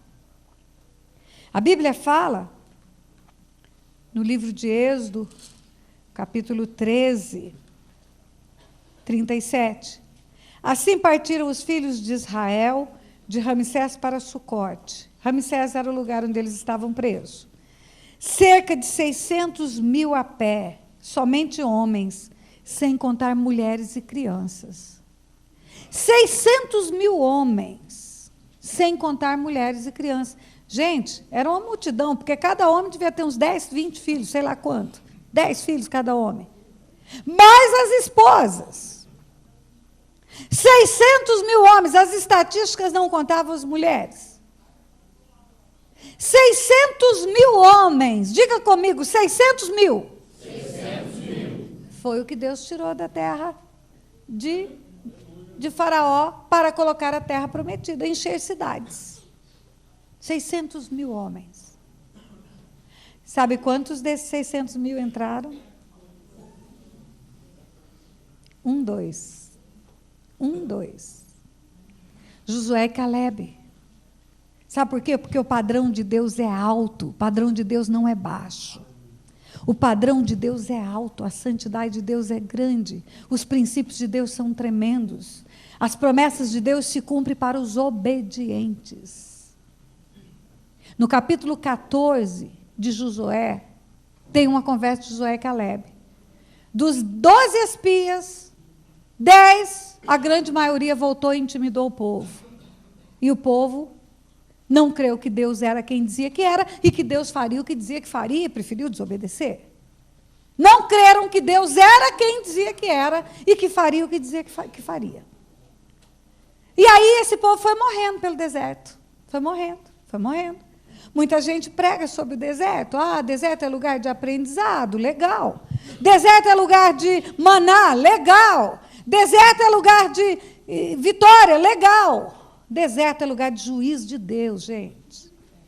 Deserto é lugar de morte. Deus é misericordioso até no juízo, porque Ele é amor, e o seu coração é amoroso até na hora de dar cintada nos filhos. Ele não deixa faltar maná, Ele não deixa estragar a sandália, Ele não deixa rasgar as roupas, mas deserto é lugar de sepultar as pessoas sem entrar na terra prometida. Morreram e foram sepultados no caminho da terra prometida. Daquela geração de homens, só entraram 2, Josué e Calebe. A conversa de Josué e Calebe no capítulo 14 é muito interessante. Agora Josué está governando, Moisés morreu, Calebe fala assim: você se lembra, Josué, que nós 2 fomos espiar a terra junto com outros? E você se lembra que eles se intimidaram quando viram os gigantes? Pois é, agora eu tenho 85 anos. Eu tinha 40 naquele tempo. Eu faço parte daquela geração de homens maduros que morreram no deserto. Eu tinha 40 anos. 45 anos já se passaram. Por que 45? 40 andando no deserto e 5 vencendo os reis e distribuindo as terras. Agora todas as tribos de Israel estão assentadas. Josué, você lembra daquele lugar onde os gigantes eram os maiores homens da face da terra? Você lembra daquele lugar onde as cidades eram tão fortes que assustou o povo? É esse lugar que eu quero. Eu tenho 85 anos, mas a minha força é igual daquele tempo para entrar e sair. Sabe por quê? Porque não era a força do braço, era a força de Deus que Calebe tinha. E a Bíblia diz que ele venceu aqueles gigantes, tomou posse do Monte Hebron. E o Monte Hebron é possessão eterna de Calebe, perpétua. Quando houver novo céu, nova terra, vai ter novo Monte Hebron e Calebe vai estar lá. Se Deus queria derrubar os gigantes da terra prometida, por que ele precisou de Calebe? Porque ele não fez assim. Porque Deus não opera sem homens na terra, porque Ele estabeleceu que os céus são os céus do Senhor, a terra Ele deu aos filhos dos homens, e esse princípio espiritual Ele não rompe, Ele não opera como um fantasma. Quando você pega a Bíblia, você vai ver Novo Testamento, Deus, pela instrumentalidade de Paulo, fazia maravilhas. Deus, pela instrumentalidade de Pedro, fazia milagres. Deus, pela instrumentalidade, Ele diz: como crerão se não há quem pregue? Olha, tem algumas coisas, eu vou me mexer aqui um pouco, hein, menina? Tem algumas coisas, você não sabe o martírio que é para mim ficar quieta aqui. Tem algumas coisas que são sobrenaturalmente loucas para mim na Bíblia. A logística de Deus para fazer o que Ele quer fazer. Quer ver? Vou te dar alguns exemplos. Vou te dar um exemplo de um fato do Novo Testamento que aconteceu na mesma cidade. Saulo, era um homem zeloso do que fazia. Ele estava certo de que estava certo, como milhares de pessoas na face da terra, agindo do jeito errado, tão certo que tão certo, cheio de zelo. E Saulo matava cristãos, perseguia cristãos. Saulo tinha cartas do governo e cartas dos sacerdotes para matar cristãos. Eu acho que Deus olhou para aquele homem ali, eu creio nisso, e falou: esse cara vai ser tudo de bom no time certo, eu vou trazer ele para cá. E aí Jesus aparece para Saulo na estrada de Damasco. Quando você lê eu gosto de ler as defesas, eu gosto de ler as partes legais, o julgamento de Jesus, defesa, claro, tudo isso me atrai muito. Quando você lê as defesas de Saulo, tem uma hora ele está se defendendo diante do rei Agripa. Atos 26, ele fala assim: indo eu, ó rei, caminho afora, pela estrada de Damasco, eis que vi uma luz mais resplandecente que o sol, e vendo-a eu, caí eu por terra, e ouvi uma voz dizendo: Saulo, Saulo, por que me persegues? E eu perguntei: quem és tu? E ele disse: eu sou Jesus, a quem tu persegues. E diz: dura coisa é recalcitrares contra os aguilhões. Na nossa linguagem, você está dando murro em ponto de faca, rapaz. E ele diz: levanta-te. Eu te apareci, Paulo, para você ser um instrumento meu. Levanta-te, que eu te envio para tirar as vidas das trevas para a luz. E do poder de Satanás para o poder de Deus. E agora Saulo está convertido. Teve um encontro com Jesus. Sobrenatural. Jesus aparece para ele com a luz mais resplandecente que o sol e o cara fica cego. Ele era cego no mundo espiritual, não via a bobagem que fazia e tinha olhos no mundo natural. Agora é o contrário. Agora ele vê no mundo espiritual, sabe que Jesus é Deus, que é o Salvador, mas está cego nos olhos e não vê nada. E no livro de Atos diz que ele estava hospedado numa casa e ele estava orando. Eu acho que ele estava orando pedindo para ver, pedindo para enxergar. Deus, me devolve a visão. Deus, quanta besteira eu fiz na vida. Deus, me restaura a visão porque eu preciso trabalhar para o Senhor. E aí ele tem uma visão. Ele está orando, esse daqui é Saulo, está orando, cego, fica cego. Isso. Ele está orando, pedindo para Deus para enxergar. E nessa hora ele tem uma visão. Ele tem uma visão que um rapaz chamado Ananias veio até ele, orou e pôs a mão na cabeça dele. E ele enxergou, ele viu isso enquanto ele estava orando. E aí, o Espírito de Deus vai lá e fala com Ananias. Ananias, o negócio é o seguinte, sabe aquele rapaz Saulo, de Tarso, que mata cristão? Claro que você sabe. Pois é, esse rapaz teve um encontro comigo e está cego. E ele estava orando, Ananias, e ele viu alguém chamado Ananias ir lá e pôr a mão na cabeça dele e ele enxergar. Vai lá, Ananias. Ele está na rua que se chama Direita, vai ser fácil você achar. Todo mundo vai saber dizer para você onde está o cara que ficou cego porque teve um encontro com Deus. Vai lá, Ananias, e ora por ele. Ananias falou, eu, Senhor? Não é ele que persegue cristão? Só faltou falar, não é melhor deixar ele cego? Mas Ananias foi, porque o Senhor falou para ele, Ananias, importa que ele sofra por amor ao meu nome. É um vaso escolhido por mim, Ananias. Você vai lá e põe a mão na cabeça dele. E Ananias foi. Saiu da sua rua e foi na rua que se chama Direita e pôs as mãos. E Saulo viu. Agora era Paulo enxergando. Vem cá. Se Deus queria que ele enxergasse, por que não fez assim? Enxerga. Por que Deus precisou de Ananias? Porque Deus não opera na terra sem homens, entende? Eu vou te contar outra história. Novo Testamento. Havia um homem bom, piedoso, temente a Deus, chamado Cornélio. Dava esmolas, orava de contínuo, as orações chegavam até Deus. Tudo de bom.com, igual milhares de gente nesse país, mas ia para o inferno, orando e dando esmola, não conhecia Jesus. Não entregou a vida para Jesus. Milhares de pessoas de milhares de religiões estão assim. Boas, piedosas, temente a Deus, mas não conhecem o Senhor. E a Bíblia diz que importa que sejamos salvos só através dele. A Bíblia diz que só há um intermediador entre Deus e os homens. A Bíblia diz que só ele veio para salvar o que estava perdido. O único que morreu e ressuscitou está à destra de Deus e que por ele podemos ter salvação. Então Ananias era tudo de bom, agora você é Ananias, viu? Tudo de bom, não vou fazer ele ser Ananias, pronto. Tudo de bom.com, Ananias bom, piedoso, temente a Deus, dava esmolas, orava de contínuo, mas não conhecia Jesus. Cornélio, ainda bem que você me ajuda no teatro. Aí Deus olha para Cornélio e fala, esse rapaz no time certo vai ser tudo de bom. Esse rapaz, eu vou usar esse rapaz para ser as primícias do evangelho no meio dos gentios. Ele era um centurião romano, ele era um centurião comandante 100. Era um centurião chamado Cornélio. Estava lá em Cesareia. E aí Deus dá uma visão para Cornélio. Num dia que ele estava orando, Deus fala, olha, Cornélio, lá em Jope, outra cidade, não é na sua cidade, não. Lá em Jope, na rua Beira-Mar, mora um rapaz chamado Simão. Ele é curtidor, ele mexe com couro. É fácil achar a casa de um curtidor. Curte couro cheira mal, a rua inteira sabe quem é o curtidor. E quem não sabe, onde mora o curtidor, onde mora o curtidor?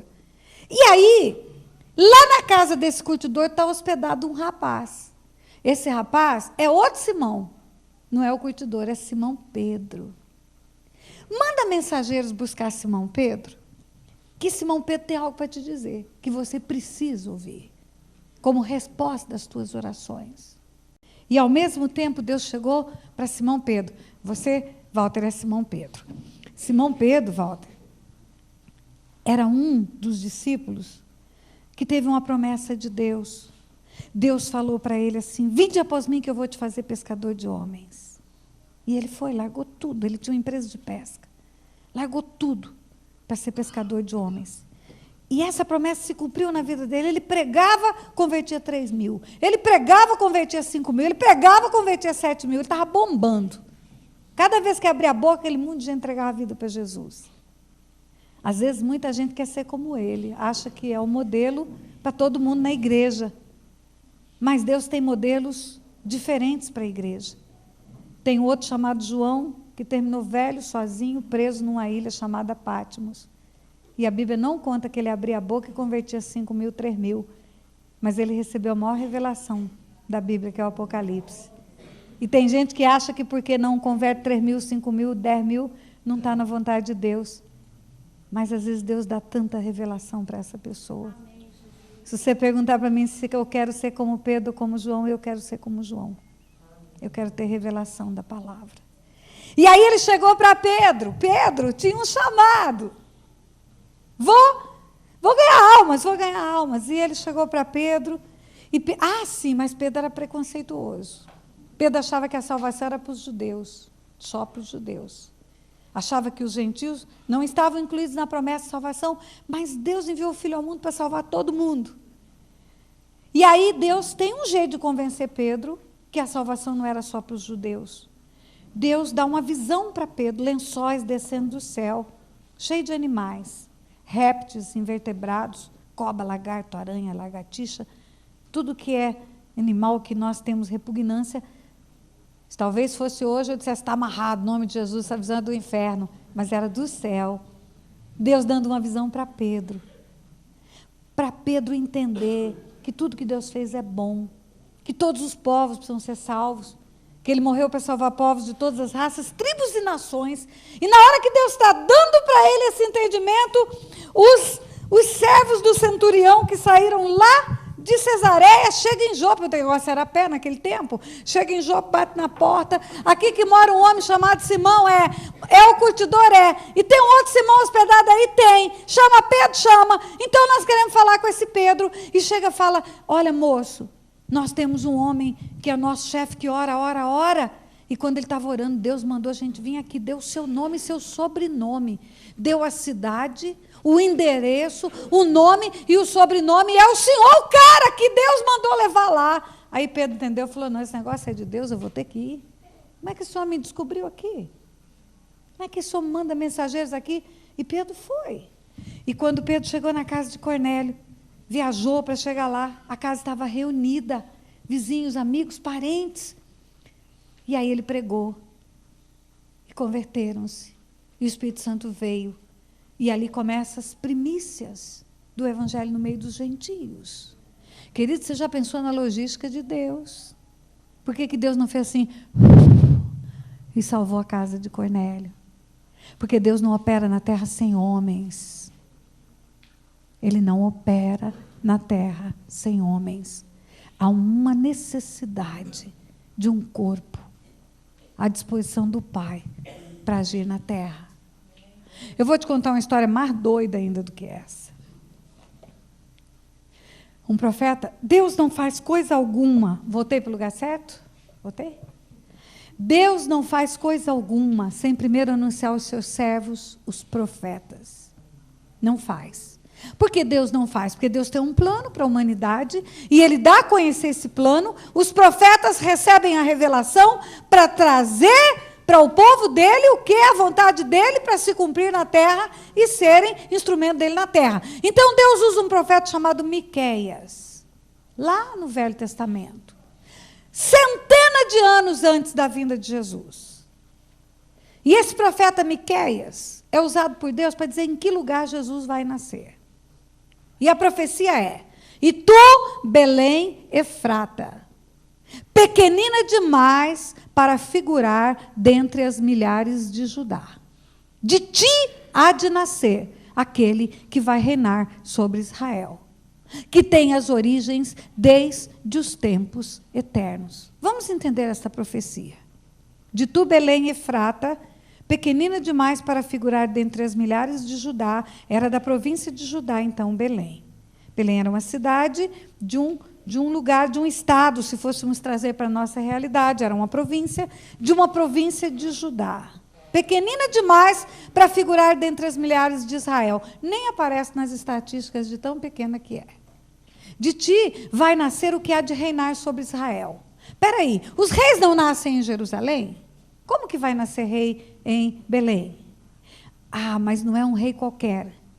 De ti há de nascer o que há de reinar sobre Israel, que tem as origens desde os tempos eternos, que existe antes da fundação do mundo. Então é o Messias, claro que é o Messias. O profeta entendeu rapidamente. É o Messias. É o Messias. Vai nascer em Belém aquele que há de reinar sobre Israel, que tem as origens desde os tempos eternos. Estabelecida a palavra de Deus, a profecia. E como que Deus fez para se cumprir isto? Centenas de anos depois, Deus mandou um anjo falar com Maria. A Bíblia diz. Vou ler para você literalmente. Lucas capítulo 2, capítulo 1. Literalmente. Miqueias 5. Lucas capítulo 1. Minha mão esquerda não é rápida como minha cabeça. É mais lenta. Lucas capítulo 1, versículo 26. No sexto mês do quê? Da gestação de Isabel. Isabel está barriguda de João Batista. No sexto mês, foi o anjo Gabriel enviado da parte de Deus para uma cidade da Galiléia chamada Nazaré. Atenção, igreja. A profecia é: de ti, Belém, há de nascer aquele que há de reinar sobre Israel. Belém, pequenina demais para figurar entre as milhares de Judá. Belém de Judá. Em Belém de Judá. Em Belém de Judá é onde vai nascer o Salvador. No sexto mês foi o anjo Gabriel enviado da parte de Deus para uma cidade da Galiléia. Galiléia é outro estado, é outra província. Para uma cidade da província da Galiléia chamada Nazaré. Não é Belém, não é Judá, é Nazaré e Galiléia. A uma virgem. O anjo foi enviado a uma virgem. Não é uma virgem qualquer. Tem milhares de virgens em Israel. É uma virgem desposada com certo homem da casa de Davi, cujo nome era José. E o nome dela era Maria. Deus manda um anjo para uma virgem casada com José. A idolatria dá importância para Maria. Nessa história, a importância é de José. Igualzinho. Há uma virgem, não é uma virgem desposada com Paulo, com Antônio, com João. Há uma virgem desposada de José. E José era da casa de Davi. José era da raiz de Davi. Ela chamava Maria e o marido chamava José, e esse homem era da casa de Davi. Mas o que é isso? Que importância que tem? Eu disse que na Bíblia não tem letra à toa. Ah, aí você vai entender quando você passa a página. Lucas 2.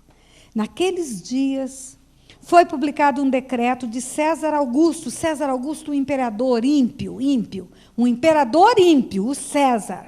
César Augusto publica um decreto, uma ordem, um comando, uma voz de comando para o povo, convocando toda a população do império. O Império Romano governava em todo Israel. Israel estava sob o jugo de Roma. César Augusto é quem mandava. César Augusto, ele escreve um decreto, convocando, não é convidando, é obrigando, toda a população a recensear-se. O primeiro recenseamento nunca houve. Por que esse cara acordou um dia e falou, eu vou fazer um recenseamento e vou obrigar cada um a ir para a sua cidade de origem? Esse primeiro recenseamento foi feito quando Quirino era governador da Síria. Todos tinham que alistar-se, cada um na sua própria cidade. E José subiu da Galiléia, da cidade chamada Nazaré, para a Judéia, cidade de Davi, chamada Belém, por ser ele da casa e da família de Davi. Deixa eu te falar, a barriga está em Nazaré, está em outro estado. A barriga está em Galileia, Nazaré da Galileia. Mas a profecia, Deus disse que a criança ia nascer em Belém. Em Belém, em Judá, é outro lugar, vai nascer aqui. Deus não disse que vai nascer lá, vai nascer aqui. E qual é o jeito que Deus arrumou para trazer a barriga daqui para cá? A virgem vai ser desposada com alguém que vai ser obrigado a vir para cá para se recensear. E eu vou usar um ímpio. Eu vou usar um ímpio chamado César Augusto para obrigar essa barriga a vir daqui para cá. Por que Deus não pegou Maria e fez assim, zum, cai aqui em Belém para cumprir a profecia? Porque Deus não opera na terra sem os homens, entende? Amém. Deus não opera na terra sem os homens, até os ímpios. Deus usa até a mula, até um corvo. Mas Deus não opera na terra como um fantasma, entende? Ele opera na terra através das pessoas que são geradas por Ele. E se elas são disponíveis para Ele, reino de sacerdotes, nação santa, sacerdócio real, Ele vai poder cumprir a vontade dEle por inteiro na terra. Se houver a submissão dos homens, Ele vai poder cumprir a vontade dEle na terra. Eu quero ler para você um texto que você conhece demais. Isaías capítulo 6. No ano da morte do rei Uzias, eu vi o Senhor assentado sobre um alto e sublime trono, e as abas de suas vestes enchiam o templo. Serafins estavam por cima dele, cada um tinha 6 asas, com 2 cobria o rosto, com 2 cobria os pés, com 2 voava, e clamavam uns para os outros, dizendo, Santo, Santo, Santo é o Senhor dos exércitos, toda a terra está cheia da sua glória. As bases do limiar se moveram à voz do que clamava, a casa se encheu de fumaça. Então disse eu, ai de mim, estou perdido, a convicção do pecado, da justiça e do juízo. Porque eu sou um homem de lábios impuros, habito no meio de um povo de impuros lábios. E os meus olhos viram o Rei Senhor dos Exércitos. Lábios impuros, a boca fala do que o coração está cheio, o coração era impuro, a vida era impura, a história era impura. Era a podridão de dentro que vinha pela boca. Não é o que entra pela boca que contamina o homem, é o que sai da boca. É o que está dentro dele que não presta. As intenções do coração. E Isaías diz, ai de mim, estou perdido, porque sou homem de lábios impuros, habito no meio de um povo de impuros lábios, os meus olhos viram o Rei, Senhor dos Exércitos. Então, um dos serafins voou para mim, trazendo na mão a brasa viva que tirara do altar com uma tenaz. Com a brasa tocou a minha boca e disse, olha o que o anjo diz. Eis que ela tocou os teus lábios. A tua iniquidade foi tirada e perdoado o teu pecado. Queridos, iniquidade é arrancada. Gerações de pecados, raízes espirituais, histórias geracionais de maldade, as raízes de iniquidade que nós trazemos, elas são arrancadas. Amém. E o pecado é perdoado. Arrependei-vos e convertei-vos para serem cancelados os vossos pecados. O anjo limpou Isaías. Arrancou a raiz de iniquidade e perdoou o pecado porque Deus mandou. Sobrenaturalmente, esse homem chamado Isaías foi limpo. Tchum! Num momento só. Aí depois que ele foi limpo, depois disto, ouvi a voz do Senhor que dizia, a quem enviarei? Quem há de ir por nós? Quem há de ir por nós? Porque nós, Pai, Filho e Espírito Santo, a Trindade, a unanimidade nos céus. Quem que vai ser instrumento nosso na terra? O cara está limpo, passou pela libertação, arrancou a raiz de iniquidade, confessou os pecados, Tirou de Satanás tudo que estava preso no inferno, tirou da obscuridade. Olha, querido, escute o que eu vou falar para você. Em nome de Jesus, não saia desse lugar com nada na mão do diabo. Amém. A sua reputação não pode ser mais importante do que a sua libertação. Ah, pastora, mas eu tenho medo que as pessoas que estão me atendendo ou as pessoas que estão à minha volta vão falar alguma coisa. Sabe o que vai acontecer? Se uma pessoa te atender e não cumprir o compromisso de sigilo com você, ela é que vai ficar endemoniada. E você vai ficar liberto. Então, não se preocupe, fale tudo que você tem que falar.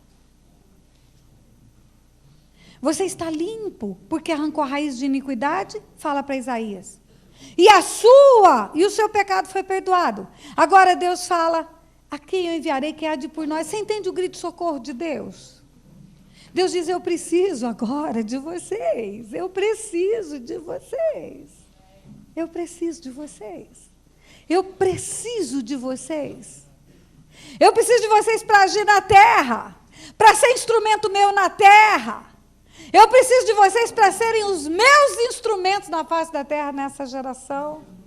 Porque Deus não opera como um fantasma. Deus não opera sem um corpo. A igreja tem que estar incorporada do Espírito Santo de Deus. Quando o Espírito veio no Pentecoste, o que ele fez? Entrou na igreja. Sois corpo de Cristo. Sois templo do Espírito Santo. É através de você e de mim que ele vai agir. Ele não vai agir na terra como um vento impetuoso. Ele veio como um vento impetuoso e entrou em nós. Esse negócio é tão sério para Deus. Esse princípio que Deus só age na terra através dos homens. É tão sério que para o Filho vir para a terra teve que tornar-se homem. E o corpo que ele ganhou glorificado, depois que ressuscitou dentre os mortos, ele mantém até os dias de hoje. Sabe por que ele mantém? Porque ele vai voltar para governar na terra. E ele precisa ter um corpo. O que está à destra de Deus tem corpo hoje. Quando Estevão, o primeiro mártir do cristianismo, foi apedrejado, sabe o que ele viu? Em pé, um como o Filho do Homem, tem corpo. Quando Daniel teve as visões do tempo do fim, ele viu um como o Filho do Homem vir nas nuvens com os santos para reinar sobre a terra. Quando João, na ilha de Patmos, teve a visão apocalíptica, ele viu um como o Filho do Homem, tem corpo, não é fantasma. E quando Jesus fala da sua volta, ele diz, e verão o Filho do Homem vir nas nuvens com poder e grande glória. E ele vai reinar na terra com os santos. Nós vamos reinar com ele, por isso que ele tem um corpo. E na terra, Deus só opera através de homens. Ele é o homem perfeito, mas ele é o homem. Tem corpo, come, atravessa a parede, mas come. O que eu estou querendo dizer para você, querido? Que esse princípio que Deus estabeleceu, ele não muda, não vai mudar, nem no novo céu e na nova terra. Tem gente que pensa que vai ficar voando feito anjinho por aí, isso não é bíblico. A igreja vai ser arrebatada, escondida por uns tempos, depois volta para governar na nova terra. Digno é o Cordeiro, porque foi morto, e com o seu sangue comprou povos de todas as raças, tribos e nações, e os constituiu reino de sacerdotes, e reinarão sobre a terra, está escrito.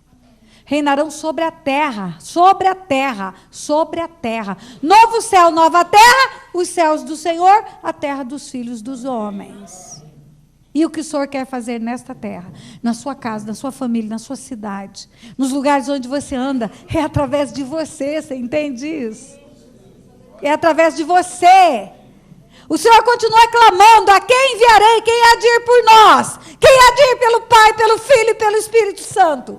Quem há de mudar histórias de gerações? Quem há de romper com as trevas? Quem há de invadir o território do inferno e arrancar a família? Quem há? Você acha que vai ser o anjo Gabriel? É você que vai fazer isso. É você que vai fazer isso. É você que vai chegar na sua casa e vai mudar a história da família. Com Deus. Cooperando com Deus. Para fazer a mudança, entende? Às vezes a gente passa a vida inteira orando, você vai entender quando eu falar sexta-feira. Chorando, orando, jejuando. Eu fiz isso anos. O dia que eu cheguei em casa e falei, Satanás, vai saindo, porque eu estou chegando e eu te boto para fora. As coisas começaram a mudar. Porque é através da minha vida que Deus vai operar. É através de mim. É para mim que Ele deu autoridade, é em mim que Ele tem expectativas. Como crerão se não há quem pregue?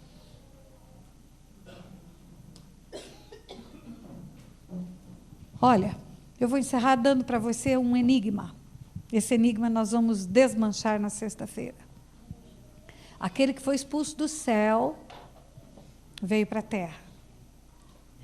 Foi responsável pela expulsão do homem da presença de Deus. E por causa disso, Deus enviou seu filho para ser homem, para ensinar o homem a expulsar da terra aquele que um dia foi expulso do céu. Glória a Deus. Curva a sua cabeça. Curva a sua cabeça.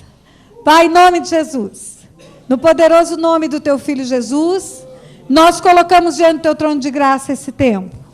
Pai, aquilo que eu não pude completar na vida dos meus irmãos, aquilo que eu fui insuficientemente incapaz pela palavra que é menor do que o nível da revelação, a capacidade verbal que é menor do que o nível da revelação, que venha, Senhor, para completar o teu Espírito, completar na vida deles, Pai, em nome de Jesus.